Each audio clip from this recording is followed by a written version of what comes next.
Hello there, everyone. Welcome back to the 1894 podcast, and we're back once again after Leicester City 1, Bristol City 0 at the King Power, and that is how it finished. We'll be talking about Leicester. We'll also be talking about a slightly more positive game, and that was Plymouth at home at Ashingate, which ended 4-1 to the Reds. But yeah, we'll mainly be touching on Leicester. We'll also talk about Plymouth as well. So we'll talk about Leicester first, because that was the most recent game.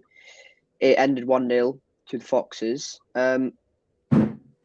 Yeah, but bit of a downer, but kind of expected. Yeah, I mean, it was always going to be a tough game. When you look at Leicester away, it's obviously never going to be easy. And coming into the game, we left Tuesday on a high. We were really going in like with momentum and a lot of positivity.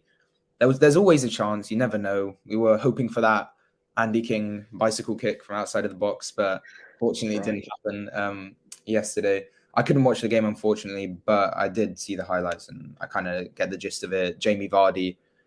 I just can't believe like how much quality Leicester have throughout like their squad depth and the quality throughout each like area of their starting 11. It's just like incredible how like just the quality compared to like what we have and what most other championship sides have. But yeah, it was a narrow loss, but they were the dominant team at the end of the day. But we shouldn't be too disheartened, I think. Yeah, you're right. Leicester have so much quality on their side. Knowing their 11, the depth they have is just ridiculous. But we'll talk about starting 11s right now, I suppose. For City, it was Max O'Leary in goal. It was George Tanner, and the centre back partnerships was Rob Dickie and Cal Naismith. So no Zach Vyner. We'll talk about Zach Vyner after the game, after we dissect the game. So it's Naismith and Dickie. Naismith on the left, Dickie on the right. So Dickie doesn't play left centre back in this one. He looked a bit better. He looked quite good. Campering or left back, Matty James, the captain, returning to his old club. Joe Williams in midfield alongside Jason Knight, and up top it was the usual Mark Sykes off the right, Naki Wells up top, and Sam Bell for Leicester, as we've mentioned, with the quality within their side. It was Mads Hermansen in goal, who joined for £5 million in the summer. Ricardo Pereira, who's one of the best right backs in the Premier League a couple of seasons ago. Wout Faes, who joined for £14 million last summer. Yannick Vestergaard, who's been in the Premier League for years. Callum Doyle, who was one penalty shootout away from the Premier League last season. Wilfred Ndidi, who was once linked with an £80 million move somewhere, Bayern Munich or something, Man United. Harry Winks, who's been in the Champions League final with Tottenham. Keenan Dewsbury-Hall, who's excelled in this division before with Luton.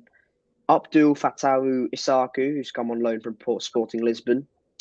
Premier League and FA Cup winner Jamie Vardy up top, and Steffi Mabadidi, who's been in the Arsenal Academy and has been abroad in France with Montpellier. He joined for £7-8 million, something like that, in the summer. Yeah. That shows you the quality and the comparisons, not only between us and Leicester, between Leicester, Leeds, maybe Southampton, and everyone else. Yeah, I mean, it's just crazy. Like when a non-championship fan would like look at this team, like when look at any like championship size team, they wouldn't recognize a name on most of them, maybe a couple. But when you look at that Leicester side, Ndidi, Vardy, like you said, Harry Winks, like it's ridiculous. It's ridiculous. And yeah, like Jamie Vardy, he's won the Premier League and he's playing us. And well, he did score in the end. But yeah, the quality difference is definitely major for us. Yeah, the starting lineup is definitely the norm now. Other than Zach Vyner, of course, I was very surprised, but obviously we'll go into the reason later. But yeah, Tanner still preferred over TGH at right back. I mean, that's Nigel Pearson's decision. Tanner had one of the best games he's had in a while in the City shirt, to be fair. So that's good from him, and it's good to have him there. Then yeah, the rest is normal. The front three is kind of the norm now, and I don't think I'd really change much else. No, and for the first, I'd say 35-ish minutes, we held our own. We were really, really good. And yeah, we conceded a lot of possession, like you'd expect, against Leicester at the King Power, but we held our own. We were really good defensively and didn't really allow Leicester much in the way of chances and generally looked quite good. There's a couple of moments where Rob Dickie looked a bit suspect and allowed Leicester in, and our midfield kind of parted like the Red Sea at times.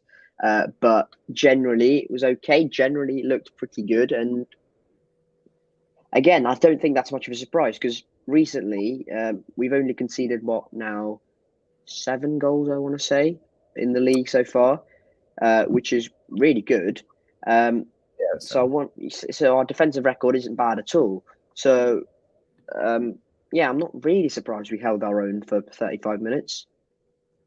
Yeah, and this is what you like to see when you go into these tough games and these quality teams. The first 10 minutes, the first quarter of the game kind of dictates the rest of the game, I feel. And like if they get on that good start and they already score within 5, then the momentum all falls away and there's no confidence, and then they can make it 3 and then they'll batter us, which I think they'll do to a lot of championship sides throughout this season. So when you look at a 1-0, it's not that bad. But yeah, I have a mate who went to the game. He was telling me about it. But yeah, it looks like we held our own, which is always good. Staying relatively composed defensively. We didn't concede at the start, so it's just what you want to see. But yeah, it's not the worst start. No, we were really good for 35 minutes, I thought, defensively. Again, didn't really offer much going forward, but again, you're not going to get many chances going forward away at Leicester, away at Leeds, actually maybe not Southampton, but definitely away at Leeds and Leicester. You won't get many opportunities, and we created a few opportunities actually down our left hand side. Campering, despite him obviously having to defend more, I thought he looked much better going forward. This Abdul Fatawu Isaku guy for Leicester down their right hand side and our left hand side, he was really good against Campering. He, I think it was in the first half, he kind of did a fake cut inside.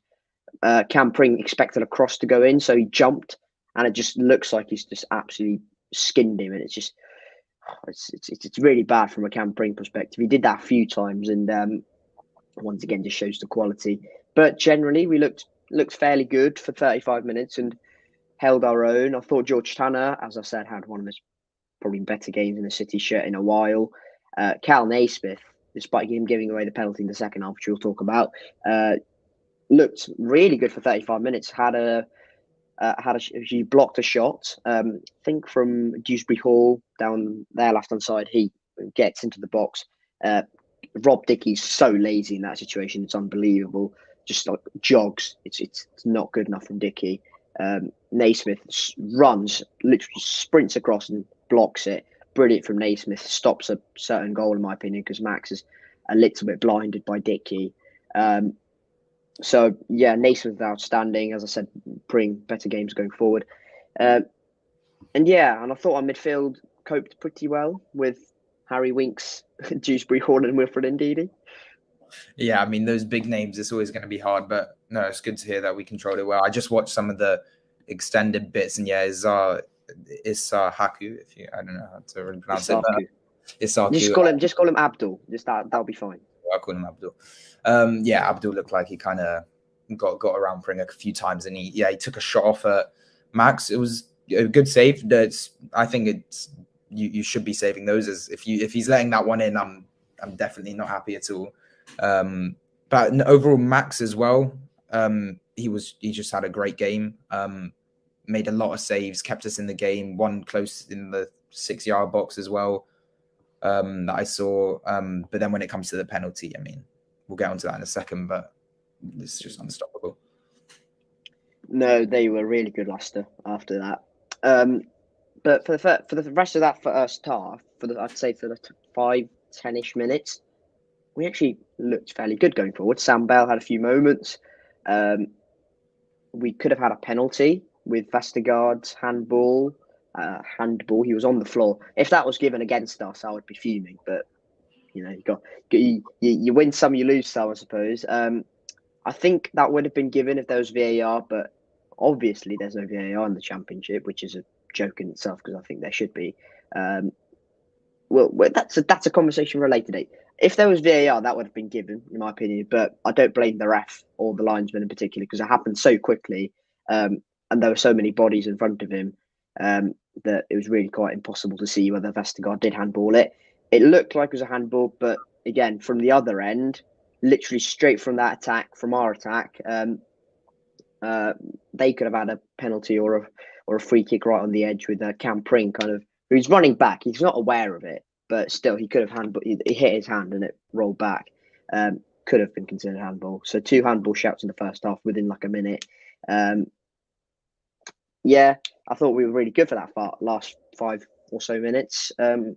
Showed far more of an attacking threat, and that's also kind of what you expect, really, with the pace of Sam Bell and the kind of trickery and dribbling of Mark. Like they're going to be a threat to anyone really in this division, I think. Yeah, definitely. It looks like, and it's also super positive that we're like these players. Sykes was playing for Oxford United. Bell was just an academy boy, and now they're playing against these quality sides, and they're still creating chances. They're still bringing a game to these Premier League players. Some of them, I'd say, some of them, they're definitely Premier League quality, which is good to see. I just saw the handball now. Yeah, like you said, it happens very fast, but it does clearly touch his hand. There was a chance there for Sam Bell. Yeah. Can't really get a shot off though because there were like 5 players in front of him, between him and the goal. But no, overall, a good first half. And when I saw we were 0-0 into half time, I'd say that's a good start. It didn't concede. So, yeah. No, yeah, I completely agree. Thought last 5 minutes of the first half were really good. But then Leicester have an injury to Callum Doyle, their left back, who's a centre back playing at left back. They bring on James Justin. I'm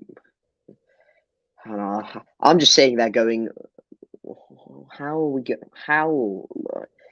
George Tanner's imagine poor George Tanner down their left hand side. He's already had enough to deal. He already has enough to deal with Steffi Mabadidi, who's a really good player, and now he has James Justin as well, who's torn this division apart with Luton before. I'm just going, how this is not fair on the rest of us. Like, just can't give us a break. He comes on again. He's a brilliant attacking player, and straight away Leicester look a completely different team, in my opinion, with James Justin. He attacks down their left hand side much better than Callum Doyle does. I think for the first 20 minutes up to the goal and a bit after that goal, Leicester were completely dominant. They created so many chances. They created so much territory, and looked a very good side. And yeah, they should have scored before that penalty even happened. But we'll talk about the penalty now, I suppose. It's not good from Cal Naismith at all, is it? It's really poor. Yeah, it comes in, and he just, I mean, it's an obvious penalty. You can't really dispute it. He sticks his leg out further, trips the player. He's on the floor. It's just not needed. He knows what he's doing. He's never going to get the ball there. And he just blocks the man, and then he goes down, and it's a penalty. And when you got Jamie Vardy on the penalty for the opposition team, you're not saying that. Such a joke. Like, it's yeah. I mean, and also just looking at it now again, like the players were back. He could have got a shot off, but it's just not worth the penalty. But it is what it is. It happens. Obviously, it is Naismith is bad, but yeah, it's just a shame because we were really doing well defensively, even though they were dominating. We kept the ball out of our net, and then there's kind of like all that hard work, but it was coming, to be fair. But yeah, then the referee pointed to the spot. Yeah, indeed. The man who gets fouled in the box kind of runs. It's a good bit of play indeed. He gets into the box. It's not good from Naismith. He completely finishes him. Indeed, he finishes Cal Naismith. He's not got a chance of tracking back. He's running at Naismith 1-on-1.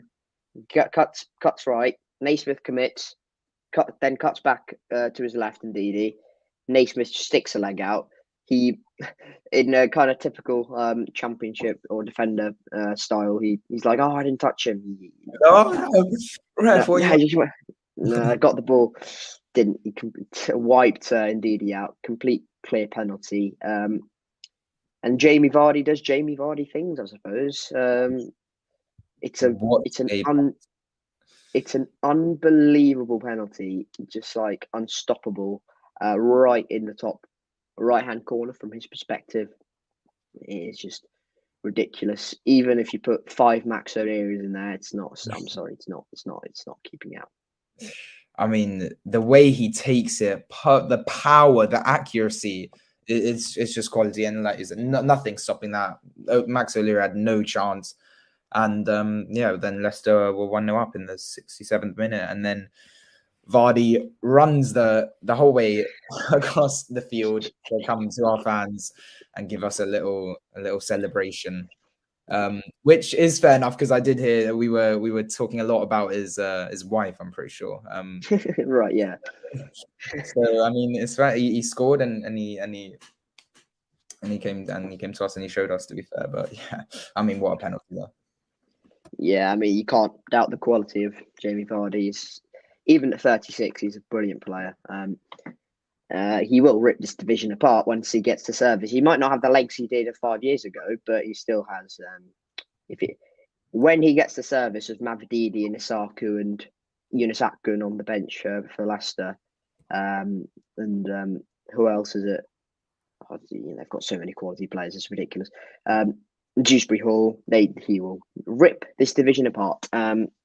But yeah, quality penalty. Celebration was a bit weird, but it's Jamie Vardy. He does weird things. Yeah, and from there on, I kind of, in my match review on my channel, I said, if you go 1-0 down to any possession-based team, that you will struggle because they will just keep the ball and move it around you. Man City get so many tight 1-0 and 2-0 wins because they just keep the ball.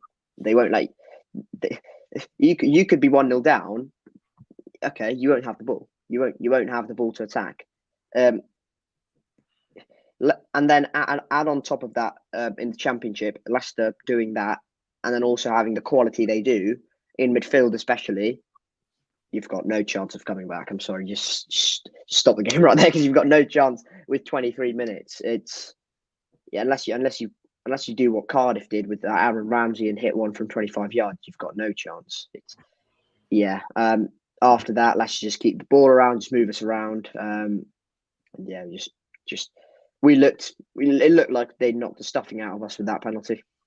Yeah, it definitely changes the momentum of the game. And like you said, possession-based sides was the opposite of us. We like to have less of the ball, and that's how we get most of our points. So when we go up 1-0, we don't feel as comfortable as Leicester fans or Man City fans, because for the last few years it's been very nerve-wracking and a lot of last-minute conceding of goals. And yeah, we lost a lot of points doing that. But yeah, Leicester were in control. Nothing really much happening, and then we got our first shot on target at the end with Did we have a shot on target? Did we? With a free kick from Taylor Gardner-Hickman. I don't know. Oh, that one. Right. Yeah, he didn't test the keeper at all, but he kept it relatively low, and it just went straight into the keeper's arms. And yeah, could have been a chance there if he spilled it, but there wasn't that much power on it, and yeah, he collected with ease. A few subs as well. I mean, when you have Iheanacho as your like super sub in the 88th minute, I mean, come on. And like McAteer, like they didn't even use Connor Cody, Yunus Akgun, Hamza Chowdhury, Mark Albrighton. How are we meant to compete in any way whatsoever? It's ridiculous. The benches in itself the bench of Leicester would win the league. It's ridiculous. I just can't compete. But what we can do is sing the Yeboah chant, which is You haven't got that, Leicester, have you? No, but Yeboah, when he came on, looked fairly good. And he no, it was Cam Pring, wasn't it, who put the ball in, and then Hermanson spilt it. And then it was Andy Vyman who had a shot, which was brilliantly blocked from the Leicester man, but it looked like it was going to go in the far corner. Yeah, I'm not sure if I saw that one, but it was the one where the keeper should have just 9 out of 10 times you'd have caught it, but he spills it on the floor, and then it falls to Vyman at the back post, and he larrups it, like literally just smacks it, just tries to get anything on it. He doesn't score. It's a brilliant block from, is it Vastigard, I think, someone, and it's a brilliant block, to be fair, but yeah, it could and should have been 1-1 there, but it is what it is. Yeah, I thought Yeboah looked good, as I said. I thought he looked. I think Yeboah just needs to control his aggression. I think it's good that he has the aggression, but he needs to control it a little bit because he's giving away at the moment too many fouls. West Brom at home, he did the same thing where he shoved Eric Peters out the way, and that was given a foul where it shouldn't have been that hard to dispossess him because Eric Peters was on his back trying to just guard the ball. Yeah, Yeboah just needs to control that kind of aggression a little bit, and he will be a brilliant player. But yeah, I thought he looked good once again. Yeah, no, it's always good to have a youngster coming through the ranks. Now he's getting a lot of minutes, and it's great to see. I mean, we've got a chant from him already. There's some people, some of our players that we just never had chance. Like Thomas Callas, I don't remember having anything for him. But yeah, Yeboah, great to see. I like him. He's got pace. He's got high press. He's a great sub at the moment. I feel like he can make a big impact when he comes on. But yeah, he needs time, and with time comes improvement. But yeah, how about I didn't really see Harry Cornick. Did he have an impact at all, or was he just Harry Cornick? I think he kind of did half of what he did against Plymouth when he came on, and kind of looked like a bit of a physical threat, but we didn't really give the ball to him very well, and didn't give him the ball in areas where he wanted it to be given in. And yeah, he looked a bit meh. He looked like a bit of the Harry Cornick of old, really. And yeah, it wasn't great from Cornick, to be fair. I think he probably realised that this was probably not his kind of game, because he likes little balls in. He's a physical player, and he can hold things up if needed, but he won't do that. He won't do it to, I don't know, Yeboah standards. And we need to give him the ball in little areas where you will put balls through. We need Matty James or Jason Knight in those areas around him, just feed little balls through, because he's got the pace for that. But we just didn't get the ball anywhere near there because of Leicester's quality and whatnot. So it wasn't really the game for Cornick, I don't think. Yeah, I think maybe games more like Stoke at home could be good for him if he comes on. Maybe he could play and make an impact, because I feel like then his confidence will obviously further build after his goal at Plymouth. But yeah, also Vyman's return after his injury. No, Vyman, yeah. I was surprised he was back already for this game. I thought it'd be a little bit longer, but he came on as a sub in like the 58th minute. But yeah, how did he look out there? He was okay out of Vyman. I think for Vyman it was just more, don't get injured again, and don't do something stupid. But I thought he was okay. I thought he looked a bit of a threat. I thought him and Yeboah looked really good when they came on, and whenever we did get the ball into those little areas, which is not very often, but whenever we did, it was generally Vyman and or Yeboah who kind of was doing most of the movement. And I thought he looked good, and I think he looked fine. Hopefully that's kind of just slowly reinstating him back, because we can't rush Andy Vyman, because he's a really good player when he's at it. Like absolutely brilliant. He won't replicate those 25, or was it 22, 3 goals? It was, what a season that was. Yeah, it was mental that season. He won't replicate that, but he will be playing in a slightly withdrawn position. I think I think he'll look good. I think we find a bit of a live wire. So that was kind of it because we didn't really create much after that. As you mentioned, Taylor Garn Hickman free kick was there, but that was comfortably caught by Hermanson. I think it's one of those games where we just have to go. Well, they're far better than us. You take the 1-0. I think you can take some comfort in the fact that it was a 1-0 from a penalty spot. So we didn't, technically concede a goal from open play, but I'm sure we probably would have if come in time after that penalty. So look, it is what it is. Kind of final thoughts on the Leicester game. Yeah, I mean, when we were here a few weeks ago and we looked at these 5 games and we did our predictions, we looked at that Leicester away game. We were like, that's probably going to be a loss. But we came in, we brought a game to them, created a few chances, defensively good, but it was always coming. They made a breakthrough. This not through open play, which is obviously good, but they did get the goal in the end. And yeah, at least we didn't lose by more. Could have hurt our goal difference a little bit there, but we stuck in the game relatively well. But no, it was never going to be easy. But I don't think we played that bad. And considering our performances prior to this game, we should be looking like we should be pretty happy. And I'm personally quite confident going like forward in the next few weeks. Like I think we can stick. Well, we're still 8th after this game as well. I thought we'd drop down quite a bit, but the results went our way, and we're still 1 point off top 6 after that loss, which is not bad at all. But yeah, overall, it is a loss away from home, but it's against the best side in the league, and they are first now after Preston's draw. So yeah, tough game, but I mean, when you've got those players on their team sheet, then I mean, there's nothing more you can expect.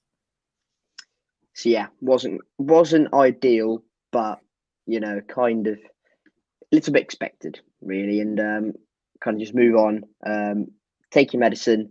But Leicester away won't define our season by any means. It will be games against Plymouth at home, West Brom at home, Stoke at home, Sheffield Wednesday at home, Ipswich at home.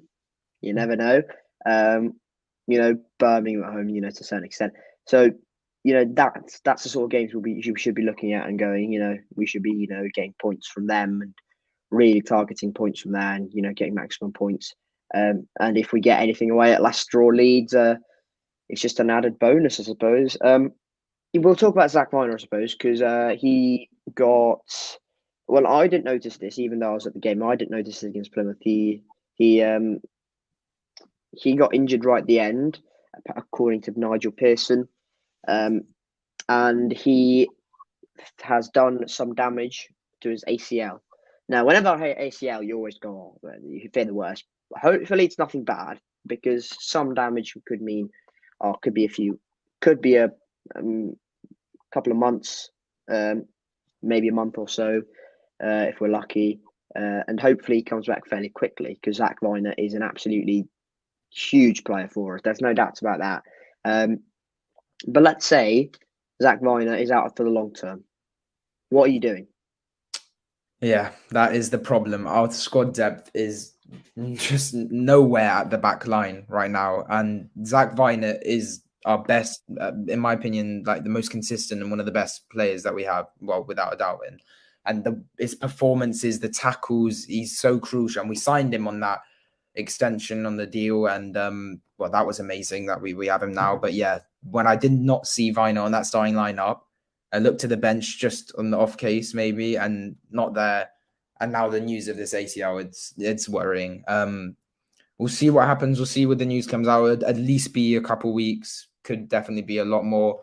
But yeah, we said earlier, what we said before, we'd have to look into a free agent to come in and just, yeah, we need squad depth there. And then when we get to January eventually, we definitely have to improve the squad depth around there because we have, with all fit players, we've got 3 centre backs who are out and out centre backs, which isn't ideal. And injuries happen all the time. I think you need at least 4, if not 5. Well, in an ideal world, but it's never ideal. It's never perfect. But yeah, if action does need to be taken, if it is a long-term problem. Yeah, so if basically what Nigel Pearson said is if he requires surgery, it will be Rob Atkinson style type of injury where it will be very much long term. Hopefully that's not the case because Vyner, as I said, massive player for us, will be consistent for 46 games if he plays. He won't now play 46 games, but it's for our sake. I seriously hope it isn't serious because it'll be a massive loss. But yeah, I think we need to step into the free agent market. If it is, it will be a very big concern for us. I heard, I'm completely picking one out of the hat here. Kieran Clark, I heard, in the summer where we could be, interested in a centre back on a short-term deal, 1-year deal till the end of the season. That would be fine for me. But just someone who's available on the free agent list. If it is a long-term, serious injury, we need because we can't just keep going. We can't rely on Rob Dickie as our only main centre back. I suppose you could see Cal Naismith in there, but I suppose that's it's another kind of bone of contention. Where's his best position? Even though he's impressed in centre back recently. And we can't rely on, is it Rafaroye, our other one, after Dickie, to kind of keep us stable for a while. We've already lost Atkinson. If we lose Zach Vyner for a long while, it's not going to be ideal. I know Atkinson's back fairly soon, around late November-ish time. And I know people say, I'll just put him back into the team. It's not going to work like that. You can't just come back from an injury that serious and just throw him back into the first team. It's not going to work like that. There is going to be kind of some time needed for him to probably reinstate to the first team to get starts again. And yeah, just let us know your thoughts on the Zach Vyner situation as well in the comment section below. Do you think we need to bring in a centre back on the free agent market? Let us know. Final thoughts. Want to say, well, yeah, we got obviously Rotherham after that. Definitely a winnable game. Hard game against Leeds. I saw them yesterday. They are they're starting to click and they're moving up the table. They are in the top 6 now. They've got still some quality players, but that's in a few games time. But yeah, also recent result. Cardiff beat Sunderland in the dying stages just now on the Sunday afternoon, and they are ahead of us in the table. They've got 9 points in their last 3 games. They've got 3 wins in that 3-game week. Place, and they're ahead of us. So I don't like the look of that right now. So I'm hoping it changes. Oh, but they've got Rotherham at home next game. So that's not too hard. They do have a midweek game. They do have a midweek in the thing. But yeah, hopefully their downfall comes sooner than later. How disrespectful to Cardiff. I don't really care either, to be fair. Okay, Cardiff. Hope you lose against Rotherham. Is that the message? Come on, the Millers. No, but yeah, we should. In my opinion, I don't want to be cocky here, and this will definitely get clipped up. If we lose 5-0 or something, this will definitely get clipped up. We should beat Stoke at home.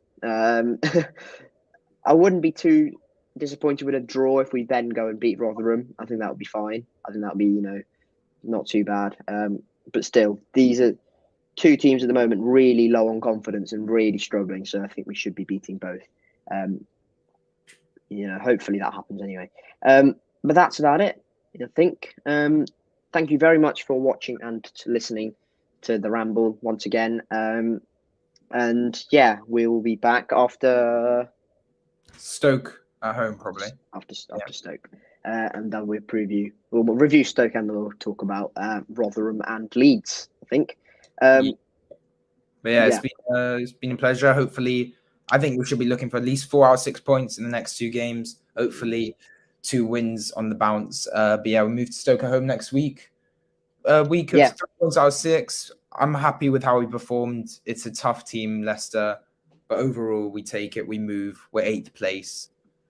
Yeah, 4 points. I said we'd get 4 points from our last 3, and we got 4 points from our last 3. So, yeah, not bad. not bad in my opinion. Thank you very much for watching and listening. If you have enjoyed it, hit like in the like button. Hit the like button. Subscribe, and once you hit subscribe, there'll be a little notification bell. You hit that as well. You'll be notified every time we do upload a podcast, which we'll try to be very consistent. And yes, that's about it from me. Thank you very much for listening to me. It's been Ani. Matiss, thank you guys for watching. Yeah, we'll see you in the next one. Goodbye. Peace.